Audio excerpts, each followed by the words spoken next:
Dans le traité de Ta'anit, la page 26, il est ramené les 5 raisons pour lesquelles le jour du Tisha B'Av, le jour du 9 Av, nous devons jeûner.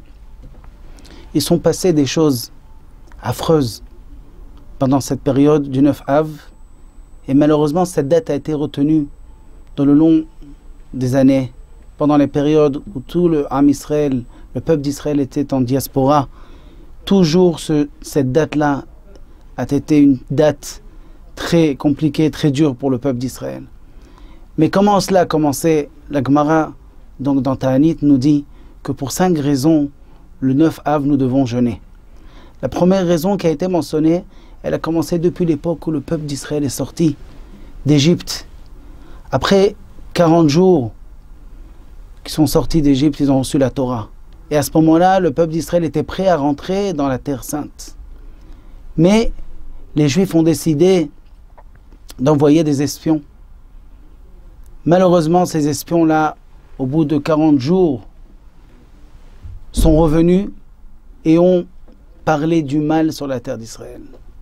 Non seulement ils ont parlé du mal de la terre d'Israël, mais en plus ils ont été ingrats envers Akadosh Baruch Hu.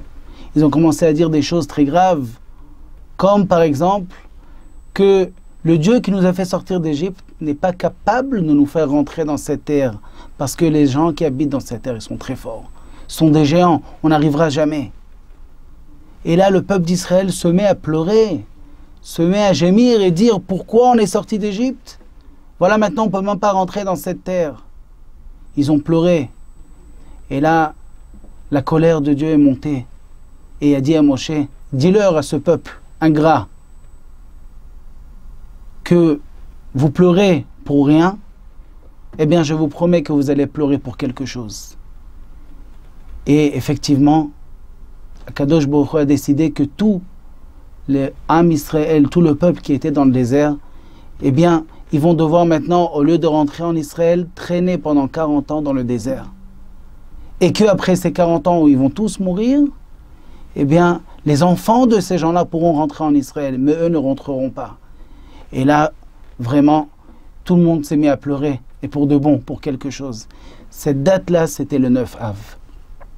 La première fois où on voit que cette date est une date pas très belle pour le peuple d'Israël. La destruction du premier temple, aussi la Mishnah nous dit que ça s'est passé le 9 Av. La destruction du deuxième temple aussi s'est passé le 9 Av. La 4e chose qui s'est passée, c'est que la ville de Bétar a été prise par les Romains. Qu'est-ce que c'est que cette ville de Bétar? Eh bien, c'est marqué qu'après la destruction du deuxième temple, 52 ans après, les Juifs qui habitaient en Israël se sont révoltés contre les Romains. Ils avaient un maître qui s'appelait, un chef qui s'appelait Shimon Bar Kosiva, plus connu sous le nom de Bar Korba. C'était un homme, un guerrier, un homme invincible, un homme très fort. On raconte sur lui des choses extraordinaires, comme par exemple quand les Romains envoyaient par catapulte des rochers, il les rattrapait et les ramenait avec un coup de pied, comme un ballon, il les renvoyait sur les Romains. C'était quelque chose d'extraordinaire. Et voilà qu'il a réussi à reprendre Yerushalayim. Mais les Romains, quand ils ont entendu une chose pareille, ils ont ramené une armée énorme qui sont venus pour reprendre Yerushalayim. Et après 2 ans et demi, ils ont réussi à reprendre Yerushalayim. Bar Korba s'est sauvé avec toute son armée. Ils sont partis dans la ville de Bétar. Et là-bas, ils se sont installés. Ils ont réussi quand même qu'ils étaient assiégés par les Romains, à rester un bon moment. Mais au bout de 3 ans et demi, ça y est. Ils ont perdu. La Gemara raconte plusieurs raisons pour lesquelles ils ont perdu. Il y avait là-bas un tzaddik qui s'appelait Eleazar Amodaï, qui jeûnait et qui priait pour la réussite du peuple d'Israël. Mais malheureusement, il y avait là-bas un juif renégat qui savait comment faire perdre le peuple d'Israël et a demandé aux Romains la permission. Il est rentré là-bas et il est parti dire quelque chose à l'oreille de Rabbi Elazar Modaï. En vérité, il ne lui a rien dit. Mais il a fait croire qu'il lui a dit quelque chose. Les gens sont partis raconter à Bar Korba que cet homme-là est parti dire des choses à Elazar Modaï, il faut savoir qu'est-ce qu'il lui a dit. Il est parti lui demander, mais Rabbi Elazar Modaï lui a dit, il ne m'a rien dit. Malheureusement, Bar Korban ne l'a pas cru et l'a frappé et l'a tué. C'était ce tzaddik qui, grâce à sa grandeur, a gardé Bétar, mais depuis ce jour-là, Akadosh Baruch Hu a donné même Bétar aux mains des Romains. Mais les Romains, comme ils ont vu que les Juifs sont un peuple dur, un peuple qui se rebelle, ils ont tout fait pour faire un massacre total, enlever l'envie aux Juifs de se rebeller encore une fois. Et là, vraiment, ils ont tué des milliers de Juifs, n'ont pas permis de les enterrer. C'était quelque chose de très grave ce qui s'est passé à ce moment-là. Et voilà que c'est encore une raison qu'on jeûne, parce que ça s'est aussi passé le 9 Av. Et la cinquième raison, vous savez, le temps Nosrofus Aracha, eh bien, après la deuxième destruction, la deuxième Beth Amikdash, la destruction, il a pris il a demandé de labourer toute la terre de Yerushalayim et même à l'endroit où il y avait le Beth Amikdash. C'était une profanation du nom divin, une profanation de la Torah. Il y avait de quoi pleurer et jeûner pendant des périodes entières à cause de ce qui s'est passé. Malheureusement, ce qui se passe, c'est que ça fait près de 2000 ans qu'on a perdu le deuxième Beth Amikdash. Et les gens, petit à petit, perdent la raison pour la tristesse que nous devons avoir pour redemander à Kadosh Baruch Hu de nous ramener le Beth Amikdash, de nous construire le Beth Amikdash. Les gens perdent ça parce qu'ils ne sentent plus le besoin. Ils ont oublié ce qui s'est passé.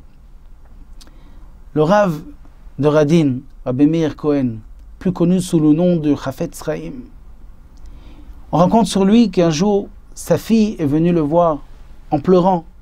Une petite fille de 10 ans, 9 ans, est venue pleurer et lui dire « Papa, qu'est-ce qu'il y a ma fille? Pourquoi tu pleures ?»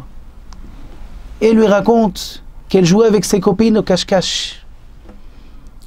Et elle a trouvé une cachette extraordinaire. Elle s'est cachée d'une manière à ce que personne ne peut la trouver. Elle avait même du mal à respirer. Elle s'est mise dans un endroit où c'est impossible de la trouver. Les copines l'ont cherchée. Au bout d'un moment, ils ont vu qu'ils n'arrivent plus à la trouver. Et ils ont perdu patience. Ils ont arrêté le jeu. Ils sont partis jouer à autre chose. Mais elle ne savait pas. Elle est restée plus d'une demi-heure dans sa cachette, en train d'attendre qu'on vienne la chercher. Quand elle s'est aperçue que ses copines ne la cherchent plus et qu'ils ont complètement commencé à jouer à un autre jeu, elle a été très vexée. Et elle est partie pleurer à son père. Le Chafetz Chaim, quand il a entendu cette histoire, il l'a consolé, il lui a donné un bonbon et il a renvoyé jouer avec ses copines. Mais au bout d'un moment, la rabbinite, la femme du Chafetz Chaim, elle rentre dans le salon et elle voit son mari en train de pleurer.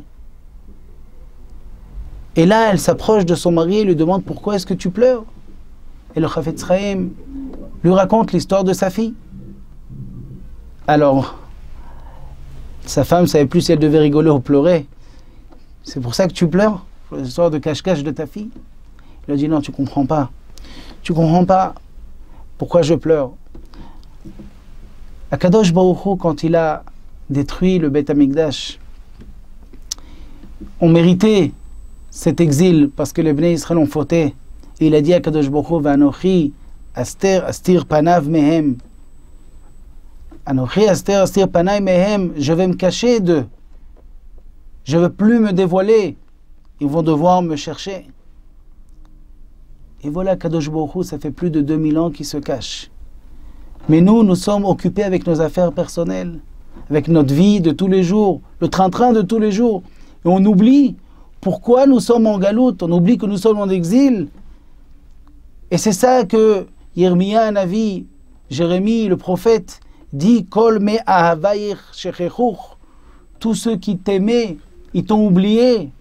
Le peuple d'Israël a oublié avec l'exil, avec le temps, ils ont oublié complètement Akadosh Baruch Hu et ont arrêté de le chercher. Alors, il lui dit, regarde ma fille, au bout d'une demi-heure, elle se met à pleurer, qu'on ne vient pas la chercher. Akadosh Baruch Hu, ça fait 2000 ans que la Shrina, elle attend qu'on vienne la chercher, qu'on la recherche. Qu'on lui demande s'il te plaît, Akadosh Baruch Hu, révèle-toi, reviens, construis le Beit HaMikdash, qu'on puisse te recevoir comme roi et montre à tous les peuples qui est le roi des rois et qui est le peuple élu. Et malheureusement, le peuple d'Israël est occupé à autre chose. Alors, il faut savoir pourquoi Béhémet, la destruction du temple. Alors la Gemara, dans le traité Yoma, la page 9, nous explique que le premier Beit HaMikdash, le premier temple, a été détruit à cause de 3 péchés. 3 grands péchés que le peuple d'Israël, sur cela est écrit qu'un homme doit plutôt se laisser mourir plutôt que de transgresser ces 3 avérotes. Quels sont ces 3 péchés? Ces 3 péchés, c'est la vodazara, l'idolâtrie. Shfichut damim, c'est le meurtre. Et Gilui Arayot, l'adultère.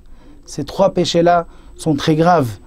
Et ces 3-là ont été faits pendant la période du Beit HaMikdash, le premier. C'est vrai que la Gemara, dans Shabbat, nous raconte qu'il y avait encore d'autres avérotes, comme par exemple Chilul Shabbat, la profanation du Shabbat. Il y avait aussi le fait que les enfants n'envoyaient pas, les parents n'envoyaient pas leurs enfants dans les écoles juives pour étudier la Torah. Toutes ces choses-là aussi ont provoqué. Ils donnaient pas de l'honneur aux Talmidei Chachamim, aux sages de leur époque. C'est la raison aussi pour laquelle le premier Beit HaMikdash a été détruit. Mais le deuxième Beit HaMikdash, la Gemara nous raconte que la raison pour laquelle le Beit HaMikdash a été détruit, le deuxième, qui nous importe plus parce qu'il est plus proche de nous, dans les années, c'était la sinat chinam, la haine gratuite. Il n'y avait plus d'amour entre le peuple d'Israël. On ne s'aimait plus, on se haïssait. Et la Gemara, elle demande, à cette époque-là, il y avait de la Torah, il y avait des mitzvot. Alors pourquoi le Beit HaMikdash a été détruit? Et la Gemara répond à cause de la sinat chinam, à cause de cette haine. De là, nos sages ont déduit que la haine gratuite, elle vaut les 3 plus graves péchés qu'il y a dans la Torah. Et le Ran explique pourquoi Béhémet, cette avéra est tellement grave. Il nous explique parce que les autres péchés, on les fait une fois et après le péché, c'est terminé. Alors que la sinat chinam, c'est quelque chose qui est tout le temps. Quand quelqu'un il déteste son prochain, il peut pas se le voir comme on dit, il peut pas voir son voisin, il peut pas voir son collègue de travail. Eh bien, il est tout le temps en train de transgresser la mitzvah de lotisnet achicha bilvavecha, que tu n'as pas le droit de détester ton frère. Et quand tu le détestes tout le temps. C'est pas quand je vais dormir, je le déteste plus, quand je me lève, je le déteste, après-midi. C'est tout le temps. Donc je suis constamment en train de faire la avéra. Rabbeinu Yonah, dans son livre Sha'arei Teshuva, lui, il dit que la raison pour laquelle elle est tellement grave, cette avéra, c'est parce que quand tu détestes quelqu'un, ça ne s'arrête pas là. Tu transgresses aussi d'autres avérotes, comme le Lashon Hara. Tu n'en perds pas une occasion de raconter un peu du mal sur cette personne. Tu aussi transgresses l'avéra de l'otikom et l'otitor, de vouloir se venger, de garder rancune. Toutes ces choses-là, ce sont des avérotes très graves qui se passent. Et comme nous sommes tous des frères, parce que nous sommes tous les enfants d'Akadosh Baruch Hu, le père qui est Akadosh Baruch Hu souffre de voir que les frères ne se parlent pas, les frères ne sont pas en bonne entente ensemble. C'est la raison pour laquelle le deuxième Beit HaMikdash a été détruit. Alors, la Gemara, dans le traité Gittin, la page 55, là-bas, la Gemara nous ramène l'histoire qui s'est passée exactement, qui a provoqué la fin du processus pour commencer la destruction du temple. Alors la Gemara nous dit, c'est l'histoire de Kamsa et de Bar Kamsa, que Yerushalayim a été détruit. Et la Gemara nous raconte qu'il y avait un homme qui voulait faire un festin. Et il a pris son gabay, il a pris la personne qui travaille pour lui, et il a envoyé inviter les gens. À l'époque, il n'y avait pas encore le mail, il n'y avait pas les SMS, et on pourrait croire qu'il n'y avait pas aussi les cartes d'invitation, donc il a envoyé quelqu'un chercher les gens. Et il lui a dit, je te prie de m'inviter mon ami Kamsa. Mais lui, quand il est parti chercher les gens en frappant à la porte, il a vu une porte où il y avait marqué Bar Kamtsa. Il a dit, ah, ça doit être lui qui m'a dit, mon maître, d'aller chercher. Mais malheureusement, ce Bar Kamtsa, c'était une autre personne qui était éventuellement un ennemi de son patron. C'était quelqu'un qui le détestait. Mais il s'est trompé quand il l'a invité. Bar Kamtsa, il s'est dit, bon, peut-être qu'il veut faire la paix avec moi. Alors je vais venir. Et il est venu à ce festin. Et voilà qu'il se met à manger et à profiter, se réjouir, la musique.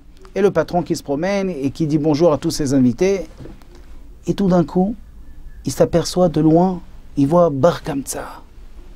Il s'approche de lui, il lui demande, qu'est-ce que tu fais là? Il dit, comment ça, qu'est-ce que je fais là? Tu m'as invité? Il dit, moi je t'ai invité, je sais qui c'est que j'invite, qui c'est que j'invite pas. Pourquoi je t'inviterai? On ne se parle pas, ça fait quelques années. S'il te plaît, tu prends tes affaires et tu sors d'ici. Et là, Bar Kamtsa commence à sentir la terre qui tremble en dessous de ses pieds. Il va avoir la honte de sa vie. Alors il lui dit, et tu sais quoi? Je pense qu'il y a eu une erreur. Alors, viens, on va faire quelque chose. Dis-moi combien il coûte le plat que je mange et je payerai ce plat et comme ça, on n'en parle plus. Il n'en est pas question. C'est le jour de ma fête. Je ne veux pas avoir d'ennemis dans ma table. Je ne veux pas avoir d'ennemis dans la salle. Je te prie de sortir tout de suite. Et là, Bar Kamtsa lui demande, tu sais quoi? Regarde, je te paye la moitié de la fête. On parle au traiteur, je paye la moitié, et comme ça, au moins, tu me laisses tranquille, tu ne me fais pas la honte devant tout le monde. Il lui dit, ni la moitié, ni rien du tout, tu sors tout de suite. Et là, Bar Kamtsa, il a vu que le ton, il augmente, et que les gens commencent à s'apercevoir de ce qui se passe. Il y a le silence qui commence à se faire. En tremblant, il lui dit, je t'en supplie, tu sais quoi? Je te paye toute la soirée. Rien que laisse-moi manger tranquillement, ne me fais pas sortir avec la honte. Et là, la patience du patron, du balabaï, de celui qui a offert ce repas, a eu des limites. Il s'est levé, il a attrapé par le bras, il a jeté devant tout le monde. Il a fait une honte terrible. Et là, Bar Kamtsa n'a pas pu supporter cette honte. Et il a dit, personne ne s'est levé pour empêcher cette honte. Eh bien, moi je vais aller chez le roi et je vais dénoncer les Juifs. Et c'est ce qu'il a fait. Il est parti voir le roi et lui a dit, tu sais, les Juifs sont rebellés contre toi. Elle lui dit, d'où je sais que ce que tu dis, d'où je veux savoir ce que tu dis est vrai. Alors il lui dit, écoute, c'est simple. Au Beth Amikdash, tout le monde peut envoyer des sacrifices. Les Juifs comme les Goïm. Eh bien, donne-moi un agneau, donne-moi un animal et je vais l'amener en ton nom sacrifié. Et je vais te dire s'ils l'ont vraiment sacrifié ou pas. Alors il a accepté, le roi lui a donné un agneau et lui il est venu, il leur a dit, le roi demande que vous sacrifiez cette bête. Il n'y a pas de problème. En chemin, il a pris un couteau et il lui a fait un défaut dans la lèvre supérieure de l'animal. Ce défaut-là, chez les Goïms, ça ne s'appelle pas un défaut, mais chez les Juifs, ça s'appelle un défaut pour amener comme sacrifice. Et donc, ils pensaient lui dire qu'on ne peut pas le sacrifier étant donné qu'il y a un défaut. Mais après, les Juifs se sont dit, si on ne va pas l'amener, cet animal, en sacrifice, eh bien, il risque d'avoir des problèmes. Le roi risque de s'énerver. Alors, on va l'amener quand même. Et là, il y avait un rav qui s'appelait Zecharia ben Avkulas, qui leur a dit, si vous allez amener ce sacrifice, le peuple va croire qu'on peut sacrifier un animal avec un défaut. C'est vrai. Alors, qu'est-ce qu'on fait? Alors, ils ont dit, bon, alors on va le tuer. On va tuer, comme ça, ce Bar Kamtsa, comme ça, il ne va pas aller raconter sur nous ce qui s'est passé. Et là, encore une fois, le Rav Zecharia ben Avkulas s'est mêlé et leur a dit, si vous allez faire une chose pareille, les Juifs vont croire que celui qui met un défaut dans un animal, eh bien, il est coupable de mort. On doit le tuer. Et ce n'est pas vrai. Ce n'est pas la punition. Et donc, en fin de compte, il a réussi à partir chez le roi, lui raconter. Et là a commencé la destruction du temple. La question qui se pose ici, elle est que la Mishnah, la Gemara dans Gittin, que nous avons mentionné plus haut, nous ont dit que l'Yerushalayim a été détruit à cause de Kamtsa et Bar Kamtsa. Mais dans l'histoire, il n'y avait que Bar Kamtsa. Kamtsa, il était où? Kamtsa, c'est celui qui devait être invité, mais n'a pas été invité. Il était où? Il était sûrement dans son balcon, en train de manger son croquant avec sa citronnade. Il n'a rien fait dans l'histoire. Pourquoi est-ce qu'on l'a mis dans la Gemara en lui disant à cause de toi, Kamtsa et Bar Kamtsa, Yerushalayim a été détruit. Le Rabbeinu Yosef Chaim, dans son livre Ben Yehoyada, pose la question.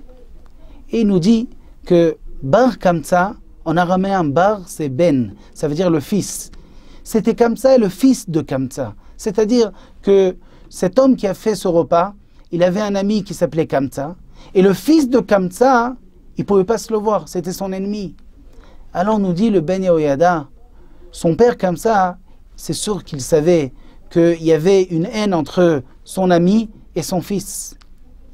Et pourquoi il ne s'est pas mêlé? Pourquoi il n'a pas essayé de faire la paix depuis tellement de temps qu'il se déteste, au point de lui faire une honte devant tout le monde? Pourquoi est-ce qu'il ne s'est pas mêlé? Pourquoi est-ce qu'il n'a pas essayé de faire la paix? Eh bien, parce qu'il n'a pas essayé de faire la paix, on va le rentrer dans l'histoire. On rencontre dans la Gemara que Kamtsa et Bar Kamtsa, à cause des deux, à cause de celui qui avait une haine envers quelqu'un d'autre, et à cause de celui qui pouvait faire la paix et qui ne l'a pas fait, c'est à cause de ces deux-là que le Beth Amikdash a été détruit. Donc nous voyons quoi de cette histoire? Nous voyons que ça s'est passé à cause de la haine. Mais la haine, ça s'est passé aussi à cause de quelqu'un qui aurait pu réparer, aurait pu aider, aurait pu faire le shalom, aurait pu faire la paix. Et il ne l'a pas fait, et bien à cause de lui aussi, le Beth Amikdash a été détruit. Alors, maintenant qu'on sait tout cela, alors qu'est-ce qu'il faudrait faire pour justement réparer? Parce que si jamais le Beth Amikdash n'est pas construit de nos jours, dit la Gemara, ça veut dire que si nous on était à cette époque-là du Beth Amikdash, aussi le Beth Amikdash aurait été détruit. Donc ça veut dire quoi? Ça veut dire que on doit essayer de faire des choses pour réparer ce qui s'est passé à cette époque-là. Donc on sait que c'est la Sinatrine. La Mishnah dans le Pirkei Avot nous amène un enseignement de Hillel. Hillel Omer, Eve mitalmidav shel Aaron, Ohev shalom verodef shalom, Ohev et aberiot umekarvan la Torah. Hillel nous dit qu'il faut être des disciples de Aaron à Cohen. Aaron qui était le Cohen Gadol dans le désert avec Moshe Rabbeinu. Lui, il était Ohev Shalom, il aimait le Shalom, Verodef Shalom. Il n'aimait pas seulement, il allait chercher le Shalom. Et c'est de lui qu'on pourrait peut-être s'imprégner, c'est de lui qu'on devrait s'inspirer pour savoir comment est-ce qu'on enlève la sinatrinam, comment est-ce qu'on enlève la haine gratuite qu'il y a dans le peuple. Aaron, on raconte sur lui qu'il allait chercher des gens qui étaient en dispute. Il allait voir une personne et lui dit « Pourquoi est-ce que tu ne parles pas à ton ami ?» Et l'autre, il commence à raconter des choses. Et Aaron lui dit « Tu sais, je viens de parler avec ton ami. Tu ne sais pas comment il pleure, comment il regrette tout ce qu'il a pu te dire, qu'il a mal agi, qu'il n'aurait jamais dû faire ça. Il aimerait venir te parler, mais il n'ose même pas. Il ne sait même pas comment venir te parler. » Et il allait voir l'autre personne et il lui faisait la même chose. Et après, Aaron rentrait chez lui. Ces deux personnes, dans la route, ils se rencontrent. Et quand ils se voient, ils se regardent, ils s'enlacent et ils s'embrassent et ils se demandent pardon. Grâce à l'intervention de Aaron. Mais Aaron, il ne faisait pas seulement ça entre deux amis. Il faisait ça même dans le Shlom Bayit. Il allait voir un homme qui voulait divorcer de sa femme. Il allait lui parler. Pourquoi est-ce que tu veux divorcer de ta femme? Et il commence à raconter. Oui, jamais les boulettes sont prêtes au moment qu'il fallait. Et il raconte des choses, et il raconte. Au bout de 5 minutes, Aaron il lui dit, dis-moi, est-ce que ta femme, elle a des qualités? Et là, l'homme, bien sûr, il dit, ah, elle a énormément de qualités. Tu peux me raconter un petit peu? Et il lui raconte. Au bout d'une demi-heure, Aaron, il regarde sa montre, il lui dit, ça fait une demi-heure, je ne peux plus rester, mais il y a un problème. Ça fait une demi-heure que tu me parles des qualités de ta femme pour des petites bêtises de tout à l'heure. Tu veux divorcer ta femme, t'es sûr que tu veux changer de femme? Ah non, non, non, non, non, tu as raison, j'ai fait une erreur. Alors, va voir ta femme, va lui demander pardon. Et c'est comme ça qu'il arrivait à faire le shalom entre le mari et la femme. D'ailleurs, le Midrash raconte qu'à l'époque, le Bnei Israël était dans le désert. Il y avait des milliers d'enfants qui s'appelaient Aaron, car c'est grâce à lui que ces enfants sont nés. C'est pour ça qu'il est écrit que quand il est niftar à Aaron, c'est marqué Vaïfko et Aaron sheloshim yom kol bet Israël. C'est quoi kol bet Israël? Ils ont pleuré pendant 30 jours toutes les maisons d'Israël. Normalement, il aurait dû être écrit tout Israël. Pourquoi toutes les maisons? La Gemara nous dit parce que même les femmes pleuraient. Qui c'est qui va nous faire le shalom? Qui c'est qui va raisonner nos maris, va leur expliquer combien est-ce qu'ils doivent apprécier tout ce qu'on fait pour eux? Aaron, il était spécialisé pour ça. Et nous, on doit apprendre de Aaron. La Gemara, et je terminerai avec ça, la Gemara dans Kiddushin, elle ramène que les choses dont Adam oseotam ba'olam hazeh va'akeren ka'emet le'olam haba ve'elohen, quelles sont les choses qu'un homme, quand il les fait, eh bien, il gagne dans ce monde et il a aussi sa récompense dans l'olam haba, c'est de respecter ses parents, c'est de faire la paix entre un homme et son ami et entre un homme et sa femme. Et nous avons une histoire extraordinaire avec Rabbi Meir Baal HaNes. Rabbi Meir Baal HaNes, que tout le monde connaît, que son mérite nous protège. Eh bien, on raconte sur lui que tous les vendredis soirs, après la tfila, après la prière, il faisait un shiur, il donnait un cours. Et tous les hommes, et même les femmes dans la Ezrat Nashim, venaient écouter ce cours. Un cours qui était extraordinaire, parce que Rabbi Meir, on le connaît, il était le spécialiste de donner des paraboles avec des renards et avec des choses qui sont tellement attirantes. Et il parlait d'une manière tellement extraordinaire que le vendredi soir, tout le monde venait écouter son cours avant de rentrer à la maison. Et voilà qu'une fois, son cours était tellement beau, tellement intéressant que lui-même a allongé son discours. Il y avait une femme là-bas qui jamais ne ratait son cours. Mais malheureusement, elle était mariée avec un homme, on ne va pas dire un imbécile, mais un homme qui n'était pas du tout un homme qui comprenait les cours de rabbin et qui ne comprenait pas non plus la Torah et ce qu'il voulait savoir, c'est quand est-ce qu'il va manger son couscous du vendredi soir. Et là, quand il est arrivé à la maison, il voit sa femme n'est pas là et il attend. Et il attend, et il attend, jusqu'au moment où les bougies se sont éteintes. Et là, quand sa femme arrive, il la laisse même pas parler. Il commence à s'énerver, l'insulter de tous les noms, jusqu'à qu'elle arrive à dire « Mais j'étais au cours de Rabbi Meir. Qui c'est ce Rabbi Meir? Tu ne rentreras pas à la maison tant que tu n'auras pas craché sur ce Rabbi Meir. » Et là, la femme, elle ne savait plus quoi faire. Il ne sait même pas de quoi il parle, cet homme, de cracher sur Rabbi Meir. Elle est partie pleurer chez ses copines.